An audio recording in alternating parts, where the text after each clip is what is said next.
Welcome to this Food Innovation Talk, presented by Food and Biocluster Denmark in collaboration with Food Supply. Food and Biocluster Denmark is the new supercluster maximizing innovation within the food and bioresource industry in Denmark. My name is Helle Friis and I will be your host today. Today we are focusing on the plant-based living and how that the plant-based diet will be a driver for innovation. To share valuable insights from this industry, I have invited Katrine Ejlerskov and Mette Fisker from the Vegetarian Society of Denmark, an association with 4,000 members that's more than 100 years old. And for those of you watching, please share your thoughts and engage in the discussion by filling out the form to the right, and I will receive your questions and thoughts here and I'll bring them into the discussion. Let us know you are here, and it's also this way you will receive today's presentation. First of all, Katrine, could you please introduce yourself and your work? Yes, sure. So my name is Katrine Ejlerskov, and I have a research background in nutrition and epidemiology. But a few years ago, I shifted to the Vegetarian Society of Denmark, where I work with our business relations and organic interests. So this year, I work on a project called where I promote the organic, vegetarian and vegan products among food producers, wholesalers and food service. So some of the things I do consumer surveys. Last year we focused on vegan, vegetarian and flexitarians, and this year I'll focus on the meat-free Monday segment, so people eating just a few vegetarian meals per week. I also work on a survey where we try to map the demand for protein crops and also the demand for what kind of the degree of processing. We do this together with SIGES among professional kitchens and food producers. So this service is still active and possible to contribute if this is relevant. I also do a bit of matchmaking with companies. So this can be ingredient companies that want to engage in plant-based products, but also startup companies who may have some knowledge about maybe a good plant-based sausage but need the machinery, or a bigger company who has the machinery but look out for some knowledge. But we do lots of other things in the Vegetarian Society. Yes, we do, and our main purpose is to promote plant-based living in Denmark and to disseminate knowledge and science on research, nutrition and sustainability. And we also advise manufacturers and farmers and wholesales and the retail, yes, and the providers as well. Yeah, and as you can see on the screen as well. Let's begin with the basics. Now you're talking about vegetarians and vegans. What is actually the definition between the two? Yeah, there is a difference, but there's also a difference between diet and lifestyle and beliefs. We focus on action, like every meal counts. But vegan diet is 100% plant-based, which means that there's nothing from animals or produced by animals. That can be the same in a vegetarian diet, but it may contain eggs, dairy and honey, but not all dairy is or not all cheeses at least is vegetarian. So in that frame, labeling can be very important, which we also do in our society. It's a very, very big help for me, but also for my family when they want to cook for me, so they don't have to know everything about ingredients. Yeah. Great. And how many of the Danes actually choose this plant-based diet? Yes, this is really relevant to look at. So since 2010, we've worked with the Co-op analysis to get national data on the share of flexitarians and vegetarians in Denmark. And people have been asked about the number of meals that they eat without meat and fish.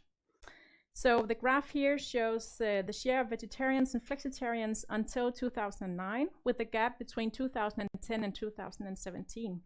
And also notice that within the vegetarians, we've included vegans, so that it's not separated the two. As you can see, the share of vegetarians in the Danish population is still low, about 2.5% across age groups and across regions in Denmark. Among younger people, this number is higher, so this is about 5%. Among younger people, I mean between 18 to 34 years of age. This is the light green line there. For flexitarians, 11% of the participants in 2011 were flexitarians, which we defined as having 3 to 4 meat and fish-free meals for lunch and 3 to 4 meat-free meals of dinner per week. And here the rise the last couple of years are much more clear. And even more clear is the rise in flexitarians among younger people aged 18 to 34 years of age. This is the lighter blue line, where 18% ate a flexitarian diet in 2019. So when you combine the 5% vegetarian and the 18% flexitarian, this adds up to almost a fourth of the younger population. And it's a good indicator for where the market is heading. So you see that these young consumers, they are there in the front. What more do you experience about these young consumers when it comes to choosing their diet? Well, yeah, in the same survey, actually, we also asked of the intention of eating less meat, and 72% of the younger Danes, younger than 35 years of age, they answered that they wish to eat less meat. For the general population across age groups, this number was 58%, so it's still really high. Actually, more than half of the Danes would like to eat less meat. Now, these numbers can be interpreted in two ways. Cynics would say that this indicates that there's a lot of good intentions, but not a lot of action. However, the thing is that making the green choice in Denmark is challenging. As it is currently now, you would often have to ask your friends or family to cook you something else if you come to visit. If you go out for eating, there will be maybe no option, vegetarian option or vegan option, or there could be a few options, but not the ones that you would like. Or maybe you would even have to ask the kitchen if they can make some special for you. So I see these numbers as shows a huge potential for if the surroundings could better facilitate the greener choices. It would be easier to make the green choice. Many more people would do it. Sure. What in general do you see as motivation for choosing this plant-based diet? Yeah, so there are some differences in the motives between flexitarians, vegans, and vegetarians, but there are also large degree of coincidence or overlap.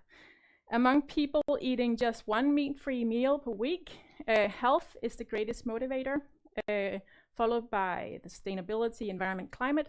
And actually among the younger people between 18 to 34 years of age, this is the bigger motivation than health. For flexitarians, this is the same, though we also see ethics playing a role here. And for vegetarians, the motivation shifted a little bit. So here it's sustainability and ethics, but still health is very important to many people. And for vegans, to no surprise, ethics, animal rights are the most important driver for many, but also sustainability and health. And overall, we see that many people, they don't have one motivator or driver for eating this diet. There can be several equally important. And can shift over time as well. Yeah. Indeed. And do you experience other drivers for this target group you're working with in this plant-based segment? Yeah, so we have these three: health, ethics, and sustainability is the primary drivers for many people, but there can also be eating habits in the family that determines if you eat more or less plant-based. Religion is a factor for some, but also something like people don't like the taste of meat, so they prefer it for the taste. Some care about hygiene in the kitchen, so it's much easier to cook with vegetables than to cook with meat. And antibiotics and foodborne diseases can also play a role where it's more safe for greener food habits. I also want just to put a few words into the organic preferences in the segment. So this is data from a survey that we conducted last year with a little more than 4,000 participants. And we asked them about the share of food purchases that are organic when they do their grocery shopping in the supermarkets. And 84% said that 40% or more of their grocery shopping was actually organic. So this shows that there's a huge preferences for organic products among these consumers. And this is actually a very important point, because when we look at many of the plant-based products that are imported from other countries, they are not organic, and it's contrary to the preferences that are seen among the Danish consumers. Great. Also, we asked about whether people find that there's enough products out there, plant-based products that are produced in Denmark, or if they would like more, for example, in the meat alternatives, or it could be in the plant-based or the plant drinks, for example. And 55% of the participants stated that they would like find this very important, and they would like to buy food products that are produced or with ingredients from Denmark, but they find that there are too few products out there. So this is very interesting for the Danish farming industry, as there are some great potentials in the market here. Yeah, it's very clear that the potential is there, the consumers are there, especially among the young people. Is there any specific product that the consumers are looking for in this segment? Yes, there are. So overall, the Danish consumers, they ask for a better number of options, both in types of products, but also in varieties of tastes. Many asked for, taste varieties, but also many ask for better tasting products, especially within cheese alternatives and meat replacements, and also organic varieties of the products that are already there. So to be more concrete, different versions of better tasting vegan cheese is on high demand. So this could be both soft cheese and more firm cheese. But also ready meals, plant-based ready meals, sour cream, yogurt, and various cold cuts for the open sandwiches was frequently asked for. We also participated in a European consumer survey that was just published here in May, and where whole cut meats like fish and replacement meat is a big demand, but also like pastry, baked goods. Baked goods, yes, and egg replacements, and what we see from like global numbers is also like novel food, clean label, and seafood is also a new thing. Yeah, it's coming up as a demand. So there's lots of areas where you can start in, and where the demand is there and the consumers are clearly there. But how do you, as a company or interested, like how can you interact with you and your members in this work you do? Yeah, we have our general work, of course, but also there's a Danish network for plant proteins, which I'm the project manager of. It's a 2-year project that just started in January. It's supported by the Green Development and Demonstration Program. And like the purpose is to disseminate knowledge, but also to promote collaboration and to develop ideas, and to help the plant-based transition in the food industry in Denmark. And we already have like more than 50 members of smaller and bigger companies, organizations, farmers, educational industries, scientists as well. There's still a few spots open. If you're interested, please contact me. It's in the last slide. It's free, and we do events, 16 events during the 2 years, and also publish inspiration papers. Besides that, we work with food labeling, as Mette talked about earlier. So we have the Green Heart, and we also facilitate the V-label. That's a European labeling system. So we facilitate V-labeling for Danish products. We do a data collection analysis of consumers. We offer testing of products, so this can be companies who has a new idea or want to test various versions of a recipe among vegetarian or vegan consumers. We can facilitate that with the consumer testings. We have a consumer panel that can answer questions online, for example, about graphical input to the design or other things, naming. We are happy to give input to new products. And we have other options here, competition, gift cards. We have some through our Facebook page with about 35,000 followers. Yeah. And we have Veggie Week. The next one will, in 2021, where we work with both food service but also retailers, and hopefully to have more plant-based options in that week in particular. And also we have we facilitate Veggie World, which is a large consumer fair, food fair. We had it last year. Last year, more than 4,000 visitors, yes, and more than 50 exhibitors, I think. Yeah. And the next one will be in 2021, we hope, after the corona crisis. So so this is also an opportunity for companies to interact with our organization.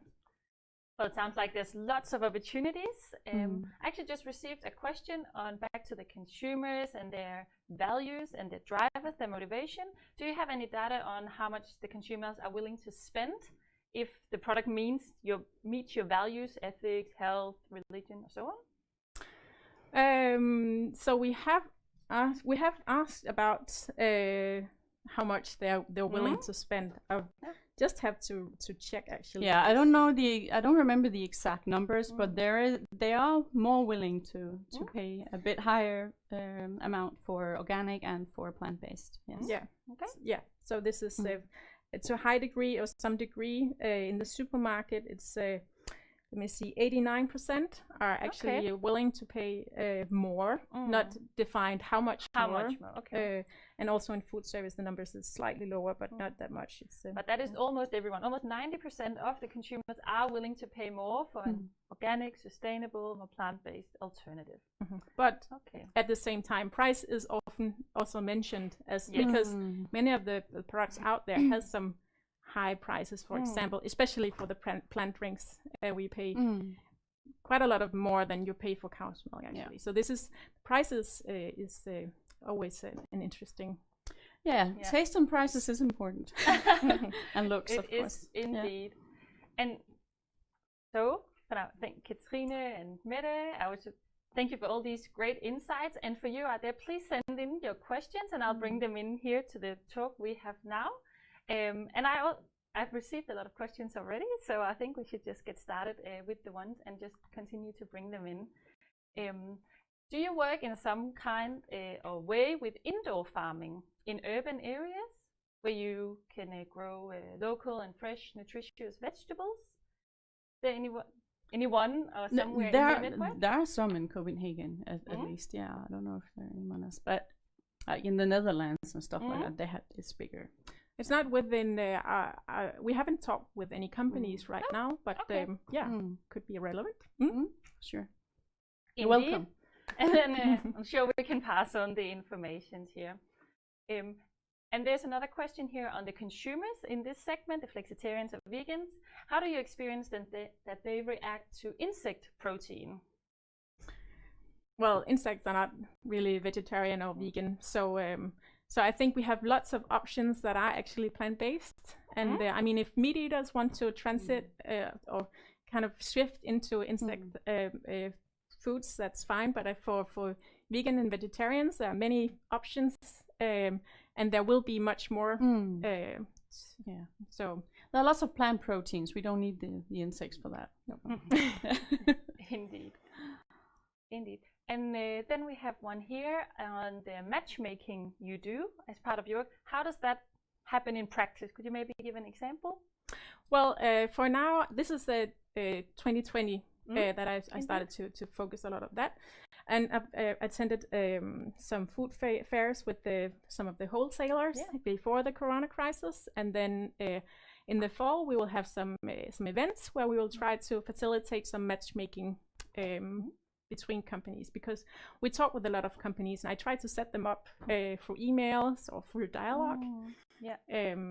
So this is of course a great opportunity also, and one of the reasons why we attend the Food and Bio cluster, to have this dialogue with different companies. So that's proactive, but you're also welcome to contact us if you want to ask, do you know anyone within this field that we could talk to? You're welcome to do that. Always great to have a hotline with an expert in this area. And now you mentioned earlier that the young consumers, you said younger than 35, they're very willing to go this way. What actions do you think is needed if you need the older consumers, like 35 plus, to walk more this green way and choose this more plant-based lifestyle? It has to look good, first of all, and taste good, and the price has to be reasonable as well. Mostly it is. They are like closing up on the animal products. And then I think just have to be easier to make the green choice. So if the options are there at the restaurant and the dish sounds delicious, it sounds like something, even as a meat eater, that you would be curious about tasting. It's there, it's part of the menu, and I think much also within the older generations would like to. It's just now it's not an easy choice to take, and among the younger people, because your peers does the same, it's more natural. So you stand more out if you're 50 plus and wish to have a plant-based meal. We've been working actively during the years with the politicians and organizations about, we wanted to be like available in all public cantinas and hospitals and institutions, and because we see when it's there, people choose it. So it seems like there's still some actions that needs to be done, maybe lots of actions in the framework around this lifestyle as well. But overall, in general, this green lifestyle, where do you see that's going, let's say in the next 5 years in Denmark, but maybe also internationally? Yes, like internationally, we can see that already 50% of all consumers are actively cutting down meat. That's a lot. So that's 50% that's actually aware. I'm not saying it's enough, but and also in the European in Europe, they say that the dairy would go up like 15%, 14% within the next 5 years. The plant-based diet, plant-based dairy. Yes, so of course, yes. Sorry. And we see big investments in both cell-based, but mostly just in plant-based meat replacements during the globe. Yeah, for sure. Yeah, and we hear internationally the demand for plant-based foods are increasing. Lots of product development is going on. It seems that in Denmark it's still a bit slow, but I think within the next 5 years, as you say, we will realize also that we have to be a part of this trend, because the food system is changing for more sustainable food systems, and plant-based diet is definitely a part of that transition. And outside Denmark, they see like food sales in plant-based are like growing 5 times faster than the animal-based foods. So for sure see some development there. We can't say exact numbers, but but it's clear that with your expertise and your knowledge, you can see we are moving in a way where sustainability and a greener lifestyle is part of the everyday life of the consumers we have in Denmark, but also internationally. Yeah, it's not just a trend anymore. It's going that way. The green wind is blowing in that direction. Well, that is all the time we have for now. So thank you so much, Katrine, and thank you so much, Mette, for sharing your insights today. And thank you so much for watching. If you still have some questions, please submit them, or if you want to receive the presentation, submit your details, and we'll get back to you directly on email. Thank you for having us. Yes, thank you so much. Very welcome. And if you want to stay updated on news and activities from Food and Biocluster Denmark, please sign up to our newsletter on our website. Thank you all for watching and have a nice day. Thank you for watching this Food Innovation Talk, presented by Food and Biocluster Denmark. Hope to see you soon and have a nice day.